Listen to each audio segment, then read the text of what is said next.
You're listening to Garibaldi Red, a Nottingham Forest podcast brought to you by Nottinghamshire Live.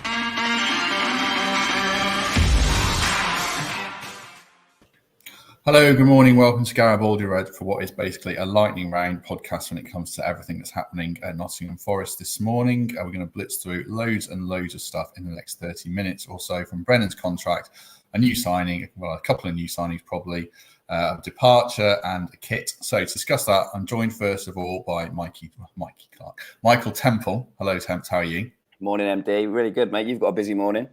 Yeah, you've got busy hair. Yeah, I know. I had the hat on, but I'm a 38-year-old man. I don't think I can wear a cap on YouTube. I look even more ridiculous. So yeah. Take the hat off. Yeah. I'll take the hat off. It's nice to see you not looking flawlessly groomed, because that is part of your reputation, I think. So. I'm not sure about that. But yeah, very nice of you to say so. Wish I was on the radio rather than YouTube Live today, but there we go. Mikey Clarke should be joining us imminently if he can get his laptop fixed. So I'll add him into the conversation when he's sorted. But in the meantime, I'm going to pile in because I'm supposed to be doing my day job, basically. So I've got to be done in the next 30 minutes with this. So let's get into it. Where should we start, Tim? Should we start with last night and Brennan's contracts? Signing of the summer, do you think? Yeah, massive news. I mean, we spoke last week, didn't we, about our confidence he'd do it. It was the right thing for everybody. But there was some chat over the numbers over a long period of time. But excellent player, huge ceiling, and just that certainty now that he's going to be with us all season massively improves our chances of staying in the Premier League, and therefore improves the chances of him being a Forest player still in 4 years' time. So I was delighted when I heard that news. I think it will probably prove to be the signing of the summer, and yeah, just full of admiration for him as a player. I don't think he ever wanted to countenance moving elsewhere, resisted that move in the last window. And I think the interest around him cooled a bit because people out there could see there was a willingness to get the deal done. And fair play to Brennan, his dad, and the rest of his camp for getting it across the line. They were negotiating from a good position, though, weren't they? With 1 year left on his contract, his stock getting ever higher. You know, they did hold quite a good hand there. So Forest have done well to get it done in a sense, haven't they? Yeah, definitely. But the willingness was there as well, right? The last thing Forest want to see as they ascend to the Premier League is their best players, their best homegrown players, disappearing elsewhere. And there was a little newsline I saw in the week about that model that we've had for so long now of selling our best prospects for real cash to keep the books balanced has changed now. The dynamic is different. We want to produce these players to keep at the football club for 10 years plus and provide a platform where they can reach their potential. Because in the Championship, if you have a good season, you're going to get picked up. So Brennan's ours, 4 more years by all accounts, and I really hope they're all spent with Forest in the Premier League. What's a realistic return for him now in terms of goals and assists? I think it was like 19 and 10 in all comps last season. Is it 10 and 5 or I don't know, 6 and 8? What are you thinking in the Premier League? Well, I think he'll want to stay on penalties. Yeah. So because of that, I think 10 and 10 would be an unbelievable return for a lad who's made that step from League One to the Championship with seemingly relative ease and has to go again now. So yeah, 10 and 10 would be an unbelievable return, but there'll be teething problems. You know, he's going to come up against better defenders, quicker defenders. He's going to come up against more thorough analysis and insight into what he's expected to do. So the Oppo will be that bit more prepared, but he'll be that bit better as well. And he just seems to take it all in his stride, doesn't he? So, yeah, delighted he's around. If he can get 10 and 10, brilliant. If he can get 5 and 10 in either direction, brilliant. And, yeah, I trust he'll take the pen. So there's 4 or 5 straight away, right? Hopefully so. Right, still waiting for Mikey. We're going to plough on, don't worry. Next thing, let's do the transfer news that's breaking late last night, this morning. Forest are pretty close to signing Julian BIANCONE, a player I must confess I never heard of last night, but he sounds good on paper, so hopefully he is. He's a 22-year-old French defender who plays for Troyes, can play across the back line. I think he's primarily a right back or a right-sided centre back. In the WhatsApp group, Mikey said it sounds like a Moneyball signing, having looked at his stats. I mean, we're not speaking from a situation of great knowledge here, Temps, but is it an interesting one for you? Well, you are, because you know how to pronounce Troyes, which I would probably have bounced in at with Troy. So I don't think I can insult your audience's intelligence by pretending I know anything about this fella other than what we've just had a quick Google of. But again, the age profile is impressive. The fee that he's commanded suggests that he's a real good player with high potential. And it's, again, like you say, it's great to see a money ball, thought out signing who can hopefully improve with us and add value as he goes. I don't know too much about him, but yeah, let's hope that he proves more than adequate addition to what is a pretty solid group of centre halves, and possibly one more to come as well. So yeah, good news. Moves are happening, and we're starting to get to that point in the window where deals are getting concluded, which is great.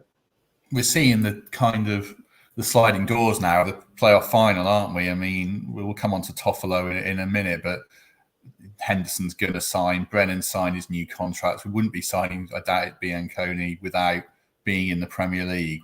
We're seeing, the huge change that one game makes now, aren't we? Yeah, and I think there was never, with hindsight now, there was never any way of keeping that Championship side together. The situation with the loan restrictions in the Premier League, the fees being commanded for the likes of Keane and Davies. If we'd have stayed in the Championship or got promoted, that side would have broken up to an extent. And we're seeing that now, like you say. But it's really pleasing that we're shopping from List A rather than List B. And it's really pleasing that we're getting some business done at this stage in the transfer window.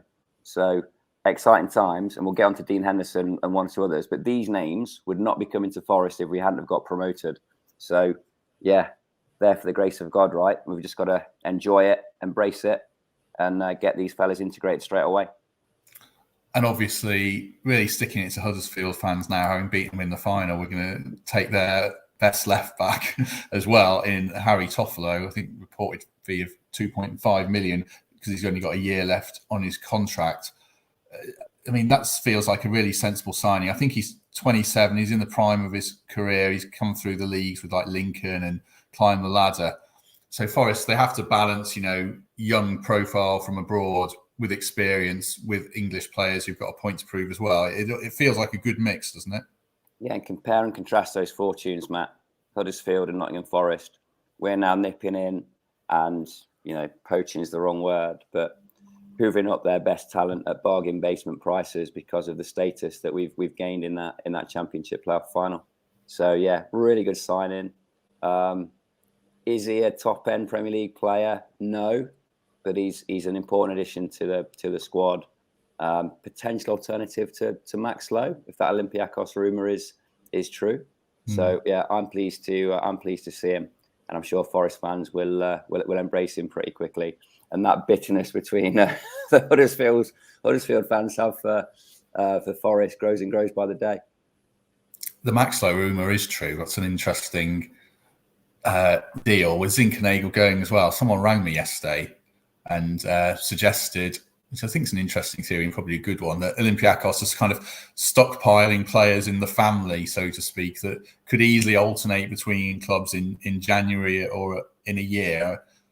It's quite a clever tactic, isn't it, if it is true? Yeah, I mean, look, it's an advantage, right? There's an established Champions League football club in our group, if you like, who we've got an established trading relationship with, where there's common ownership and also a huge shared resource in assessing talent in the UK and Europe. So I think it's an open secret, isn't it? That insight is being shared between the clubs, the amount of movement between the clubs, and the amount of players that seem to be linked with both the clubs is very interesting. So, yeah, would there be a loan move in the January window if Forest were light in a particular department? But potentially, yes. But we've got to use every single facet advantage we can find to finish 17th or above in this league, and that seems a really solid resource to have up our sleeve. So yeah, I hope that rumour is true and the trading relationship continues. So Forest could have a back five as it stands of in terms of options if they go through Nico Williams, hopefully Issa Kabore from Man City, who they're still in for, and they're trying to buy him, but I think it might be a tricky deal to do. Worrell, BIANCONE, Cook, McKenna, Toffolo, another unless you see Colback as a wing back, and then Larea going out on loan. We think, does that feel Premier League to you? Well, it's the unknown quantities which will make the difference, isn't it? It's those guys that are coming in from Europe who we're yet to assess and yet to see how they fly in these conditions. We know what we're getting from the guys that are there. Joe Worrell will continue to improve. Scott McKenna as a winner of head and tackles is immense. Right side is key, isn't it? I think if we land Nico, that's the one that the fans are excited about because he's got solid experience in and around an established Premier League club. So, yeah, I think we're getting there or thereabouts. Still that gap in centre mid, which we discussed at length last week. But the depth in that defensive group appears to be really strong to me. And I hope one of these unknown quantities emerges to be a star in that kind of company, because that will make a huge difference if they can, add to what was a good group of good understanding with someone who's just got that little bit of X factor. Then we'll be all the stronger for it. True. Just looking in the comments, someone says they don't understand the Larea signing. Was he only ever a Spence replacement if we didn't get promotion? I guess he probably was in a sense, and if maybe he does have he does kick on, he could play in the Premier League in time, couldn't he? I mean, Forest didn't spend a lot on him. They get a fee for him playing in the World Cup, so they're not too out of pocket either way, are they? There's hits and misses in every single transfer window and every single squad. Our hit rate last year was phenomenal. The amount of players that arrived, particularly the loan boys, that had an impact on that season was phenomenal. So you have to forgive the odd signing, because when you take a fella from North America or some obscure European league, you've watched a video where they might be tearing it up against weaker opposition. It's only when you have a look in your environment that you can truly assess a player. So the flashes we saw of Larea, I was relatively impressed. He looked like a footballer. But yeah, clearly he'll have limitations, and we feel we can replace him with better. So yeah, it hasn't worked out for him. That's football. But I don't criticise the signing, because he was surrounded by fellas that came in, got straight in the side and improved us massively. True. I do like to read the comments. There's one here from Shelley, which says, what's happened to Tempest's hair? Shelley, watch the start. Matt didn't want me to wear my baseball cap. So, this is what you've got from me on a Saturday morning. What is it? I know you were out walking your little boy this morning. Is it rain hair? We've only got 30 minutes. I'm wasting time here. Is it rain hair or is it bed hair? So, yeah, lazily, I went for breakfast in town. I had to walk my little boy as well. So, rather than getting the centre parting going, Matt just took the cap on and jumped out the door. So, thanks for the comment about my hair, but let's get back onto Forest.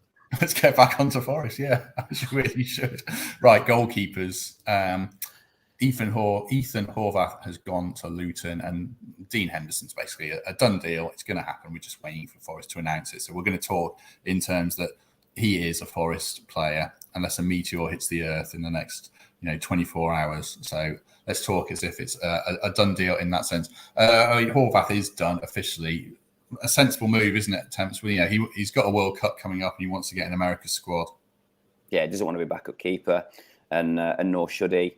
My kind of one-line assessment of his time at Forest: great hands, poor feet. I think he was very adequate backup for Samba. Looked at one point that he challenged for that spot, but he always looked nervous with the ball at his feet. And having a keeper that can distribute was quite key in the way that Forest played. So, yeah, fair play. He'll go and be a success elsewhere, I'm sure.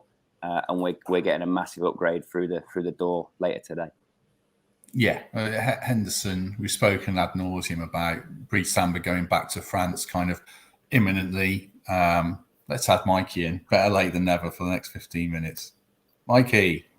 Hello. Sorry, I'm like that guy that just turns up late to a party when it's in full swing. Apologies, technological issues this morning. Mikey, you've missed nothing. They've just been talking about my hat hair. We've barely got into Dean Henderson yet. You're fine. You're up to date. Fair enough. We were on the keepers. I'll bring you in on the keepers. Brice Samba going back to France imminently. Ethan Horvath gone to Luton. Dean Henderson, we're going to talk in terms that he's a Forest player, because he basically is.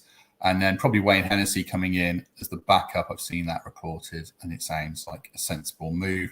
This shake-up of the goalkeepers, Mikey, it feels like a bit of a statement for Forest that they're here to stay, hopefully, in the Premier League. Unmute yourself, Mikey. Come on. Can you now? You can hear you now.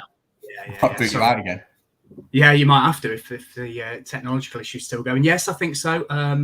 Some real statements of intent. I'm pleasantly surprised, if I'm honest with you. I think if you look at our two goalkeepers we had before, as great as they were, and everybody loves Samba, of course, you have to say on reflection that Dean Henderson will be a brilliant addition for Forest. His experience in the Premier League, he's up and coming. He's going to be trying his damned hardest to get into that England squad as well. So the opportunity of first team football in the Premier League is something that he won't be averse to, and his level of performance in his own head, should I say, is going to be really, really high. So it's a real positive feel at the moment. I think it seems like we're building from the back. I know it's a bit of a cliche, but we're starting with the goalkeepers. We're talking about defenders. It makes me wonder whether midfielders, we've already got a striker in. So it all seems to be coming together, and it is a big statement of intent. And when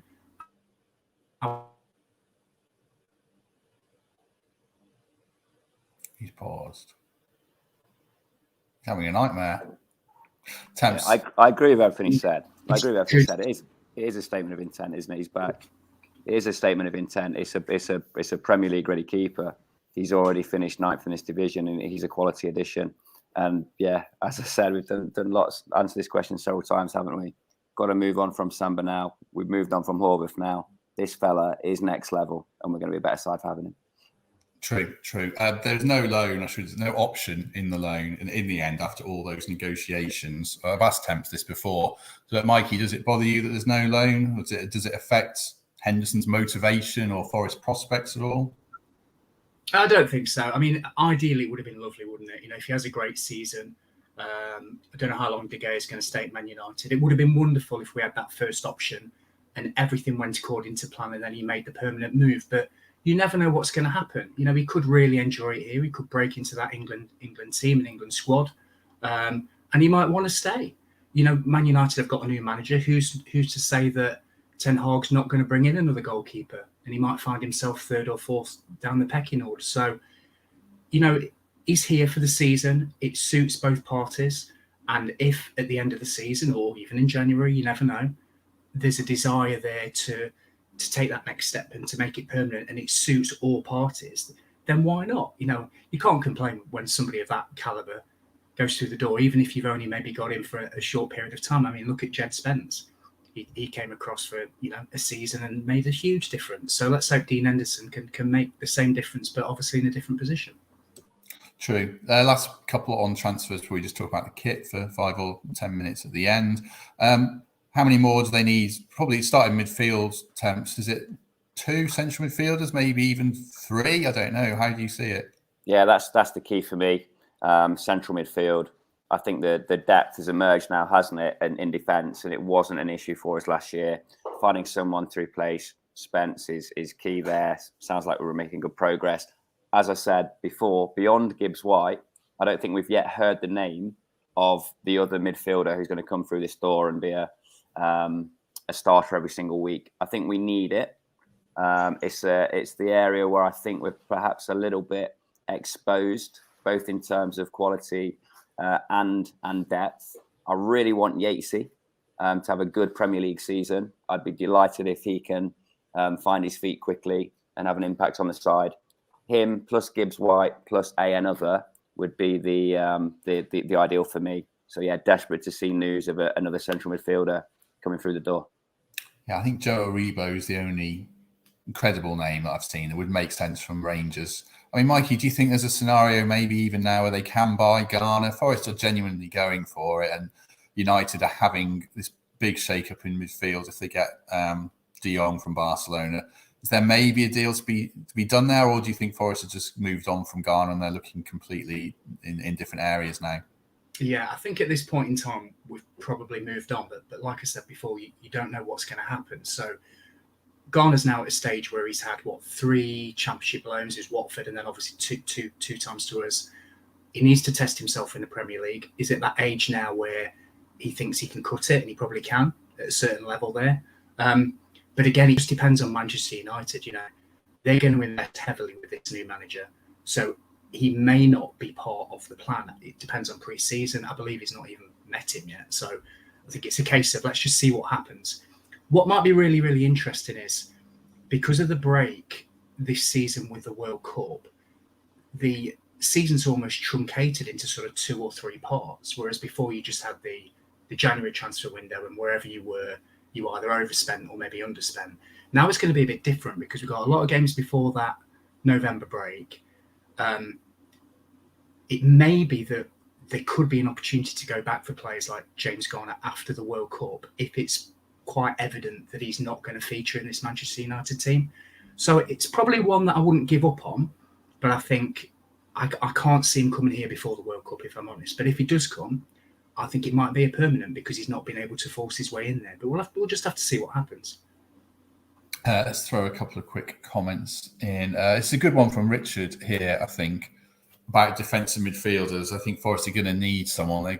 They can't be quite that open and just rely on Yates to be their enforcer. I think that's fair. And what I'm going to put to you guys is an interesting one from Adam. He thinks Steve Cook's too slow for the Premier League and will get found out quickly. I mean, Forest do lack pace at the back, but I think there's a way around that. Cook's had a good Premier League career. I think he can still cut it. What do you think, Temps?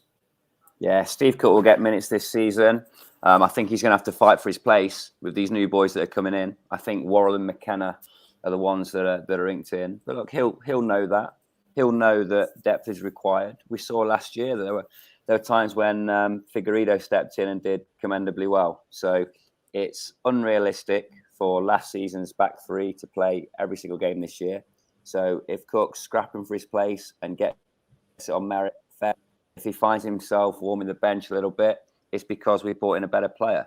In terms of him being exposed with his supposed lack of pace, I'm not sure about that. I'm not sure he was rapid in his pomp, and he survived with Bournemouth for a fair few years. So I'm not writing Steve Cook off. They'll be faster defenders, but they'll have their own limitations. So yeah, Steve Cook's got a big part to play this season, but I think Worrell and McKenna are the ones that he's that are inked in, and he could come under a bit of pressure from these new boys. Yeah, Mikey, just quickly on that. Yeah. I understand what Temps is saying. I think a couple of things. I think we'll start with the back three, and Cook in that centre position of the back three will probably drop off deeper. So the chances that he's like the last line of defence, so the chances of people getting in behind him, it doesn't necessarily need to be rapid. I think if you remember his Bournemouth days, when he played with Nathan Ake, they used to play with the back four and used to let in 3 or 4 goals a game, but then used to score 3 or 4 goals. I agree with Temps. He's never been the quickest, but I think if we start with the back three, I think he'll start in the centre. But like Temps says, he's not going to play every game. These new guys were getting in younger, quicker, probably a bit stronger, but there's no substitute for experience. There really isn't. He's been there and done that. He's played in the Premier League. He was brilliant in the playoff run, calming people down. You saw him. There'll be times when we have that low block and we're holding on for dear life, and someone like Steve Cook at the back might be the difference between us getting a point or getting, done 3 or 4. So crucial member of the squad. I don't think he's going to play every game, but I think he'll start the season, if I'm honest. Let's finish talking about the kit briefly. It was announced yesterday, the home kit. No sponsor, but Forest are in talks with at least a couple of parties that will bring in a lot of money by the sound of it. So that's why there's no sponsor. But I'm sure there will be before the start of the season. Just a word on it each, lads. Mikey, you like it? It's what would I rate it out of 10? I'd probably give it a 5 or a 6. It's nice, it's neat, it's smart. I love the Trent Bridge design. Temps will probably chip in on this. I think that's brilliant. Really, really like that. And when you zoom in on it, it looks tremendous. Really like that. I always think home kits should be pretty traditional, if I'm honest with you.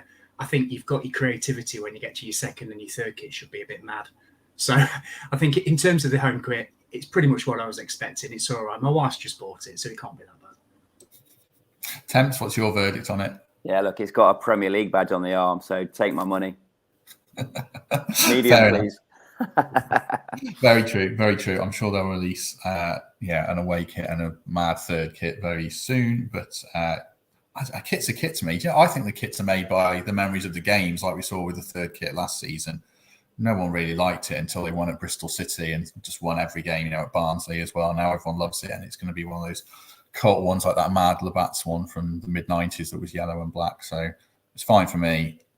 I won't buy it because it'll be too tight and I'll look horrendous in it. So let other people do that. Right. I think we shall leave it there. Mikey, you've got to go to the Philippines shortly, so we don't want you to miss your flight. Temps, you've got to brush your hair, and I've got to do my day job. So thanks very much to everyone who watched along and commented as ever. We'll be back on Monday. Our guest is Barstool Chief, the podcaster from America, who's become a Forest fan in the last few years. So I did a good interview with him, and that's out on Monday. So I hope people check that out.